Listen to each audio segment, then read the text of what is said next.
पढ़बू ना लिखबू बबुनी होई गुजारा कैसे सोचतनी। पढ़बू ना लिखबू बबुनी होई गुजारा कैसे सोचतनी। कहिया ये पापा जी के होटल में खैबू बबुनी सोचतनी।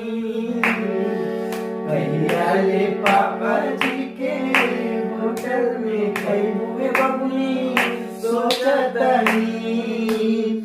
पढ़बू ना लिखबू बबुनी होई गुजारा कैसे सोचतनी। पढ़बू ना लिखबू बबुनी होई गुजारा कैसे सोचतनी। कहिया ले पापा जी के होटल में खैबू बबुनी सोचतनी। कहिया ले पापा जी के होटल में खैबू बबुनी